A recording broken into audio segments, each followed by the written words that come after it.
آپ ایک مقدس اور محترم وادی میں آ گئے ہیں جس کے طوا کہتے ہیں. فَخْلَعْنَ عَلَيْكَ، اپنے جوتے اتار لیجیے. کہ یہ عام وادی نہیں، یہ عام جگہ نہیں ہے، یہ ایک مقدس جگہ ہے.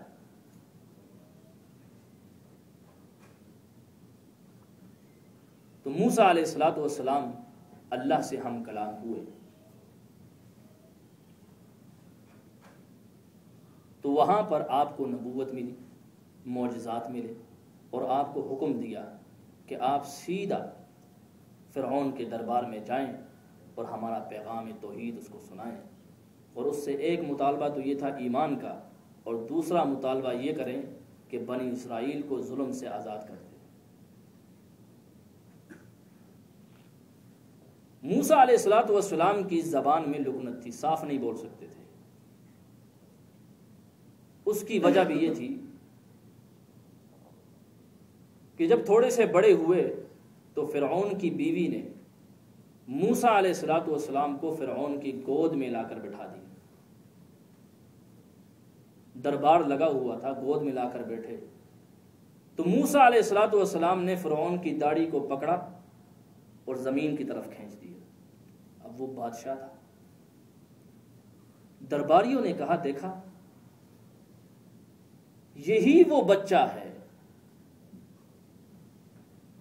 جس کی وجہ سے آپ کی سلطنت کو خطرہ ہے، ورنہ آج تک آپ کی داڑھی کو کسی نے ہاتھ نہیں لگایا. اس نے آپ کی داڑھی کو پکڑا ہے اور زمین کی طرف کھینچ دیا، جھکا دیا آپ کو. وہ تو اپنے کو آپ کو کہتا انا ربکم الاعلی، میں تو بڑا رب ہوں. تو اس وقت بھی وہ حدیث فتون کی یہ بات میں چھوڑ گیا تھا. اس وقت بھی فرعون نے کہا اس کو قتل کر دو. اچھا یہ بچہ میرے گھر میں پلتا ہے. اللہ نے اس وقت بھی بچا لیا تھا. فرعون کی بیوی نے کہا یہ تو بچہ ہے، اس کو کیا پتا کہ آپ کا مقام کیا ہے، یہ تو معصوم ہے. اور فرعون کی بیوی نے کہا اس کا امتحان لے لیجیے آپ.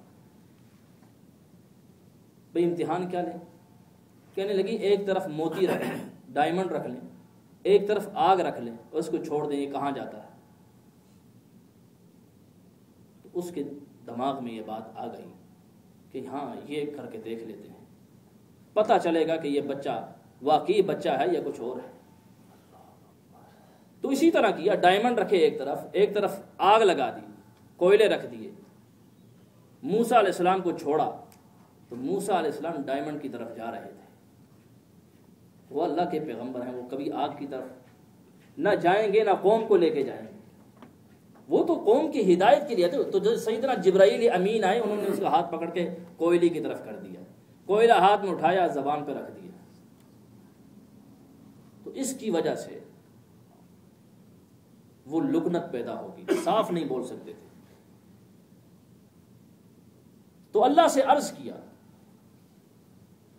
کہ آپ نے نبوت کا تاج تو میرے سر پہ سجا دیا ہے، اور آپ کو معلوم ہے کہ آپ مجھے فرعون کے دربار میں بھیجنا چاہتے ہیں، اور فرعون کے ایک بندے کو میں قتل بھی کر چکا ہوں.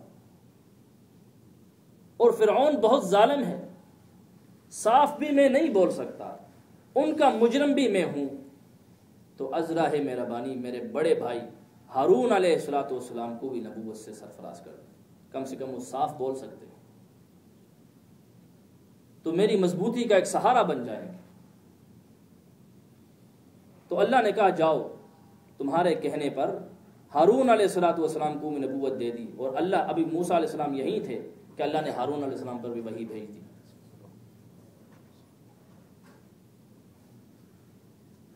تو 2 معجزے لے کر وہاں سے نکلے.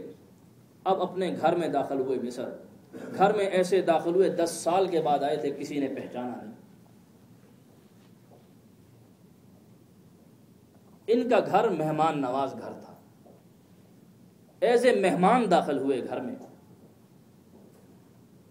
ان کی بڑی خاطر مدارات ہوئی، ان کی بیوی کی، ان کے بچوں کی، لیکن پہچانا نہیں کسی نے. سیدنا ہارون علیہ السلام باہر گئے تھے، واپس آئے تو بھائی کو دیکھا، پہچان گئے، تو بھائی نے بھی سارا ماجرا سنایا، نبوت کی بات بھی بتا دی۔ تو سیدنا ہارون علیہ السلام نے کہا مجھ پر بھی وحی نازل ہو گئی۔ وہاں سے سیدھا فرعون کے دربار میں گئے۔ فرعون کے دربار میں گئے، اس کو دو ہی چیزوں کا مطالبہ کرے، ایک تو یہ کہ تم ایمان لے آؤ اللہ پر، اور دوسرا یہ کہ بنی اسرائیل کو آزاد کر دو۔ فرعون وہ غصے سے پاگل ہو گیا، اس نے کہا تم یہ بات کرتے ہو، تم میرے خرچے پر پلے ہو، میں نے پالا ہے تمہیں، یہاں میری پرستش ہوتی ہے، میری عبادت ہوتی ہے، پوری قوم میری عبادت کرتی ہے، اور تم مجھے کہتے ہو میں کسی اور پر ایمان لیا، اور پھر تم بات کرتے ہو بنی اسرائیل کو آزادی کی، حالانکہ تم خود ایک مجرم ہو، تم نے خود ایک قتل کیا ہے، ہم تمہیں گرفتار کرنا چاہتے ہیں، تم بنی اسرائیل کی آزادی کی بات کرتے ہو، ہم نے تمہیں قید میں ڈالنا ہے۔ تو اللہ کے پیغمبر تھے، اللہ کی تائید ساتھ تھی، فرمایا کہ پرورش تم نے کی نہیں، میرے رب نے کروائی ہے تجھ سے، اس میں تیرا کوئی کمال نہیں ہے۔ اور جہاں بنی اسرائیل کو آزادی کی بات ہے اور میرے قتل کی بات ہے، قتل خطأً ہوا ہے مجھ سے، میں نے کوئی جان بوجھ کے نہیں مارا۔ وہ کہنے لگا اچھا تم جو بات کرتے ہو اللہ کی، کس اللہ کی بات کرتے ہو؟ یہاں تو میں خود خدا ہوں، نعوذ باللہ۔ انہوں نے کہا میرا اللہ وہ ہے جو تمام انسانوں کا پیدا کرنے والا ہے، زمین و آسمان میں جو کچھ ہے سب کا مالک وہی ہے۔ اب اس کا جواب وہ نہیں دے سکا، وہ جانتا تو ہے کہ وہ خدا نہیں، لیکن قوم کے سامنے خدا تھا، اس کا جواب وہ نہ دے سکا، کہنے لگا یہ پاگل ہو گیا ہے۔ پھر کہنے لگا کہ اچھا تمہارا اللہ ہے کہاں؟ اس کا ایک وزیر تھا حامان، حامان سے کہنے لگا ایک بہت بڑی عمارت تعمیر کرو، میں دیکھوں تو صحیح اس کا اللہ ہے کہاں آسمانوں میں۔ تو حامان نے اس کے حکم پر ایک بہت بڑا محل اونچا لمبا تیار کروایا، تقریباً کوئی کتابوں میں لکھا ہے کہ 50,000 مزدور لگائے تھے، اور جب وہ محل تیار ہو گیا تو جبرائیل امین نے ایک ہی پر مارا تو اس کے 3 ٹکڑے ہو کے زمین پہ گر گیا، اور جو لوگ بنا رہے تھے سارے کے سارے اس کے اندر دب گئے۔ تو موسیٰ علیہ السلام نے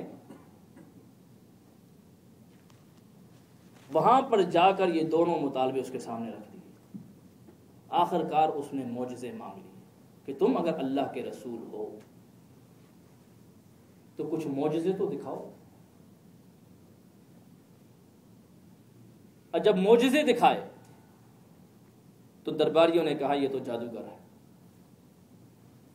لہٰذا اس کے پاس جادو ہے، اس کا مقابلہ کرنے کے لیے ہمیں جادوگروں کو بلانا پڑے گا۔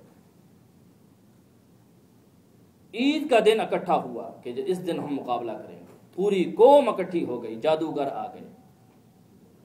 تو موسیٰ علیہ السلام سے کہنے لگے پہلے تم اپنا جادو دکھاؤ گے یا ہم اپنا دکھائیں؟ تو موسیٰ علیہ السلام نے کہا کہ تم دکھاؤ۔ ایک طرف پوری قوم ہے اور ایک طرف موسیٰ علیہ السلام اور ہارون علیہ السلام کھڑے ہیں، بس۔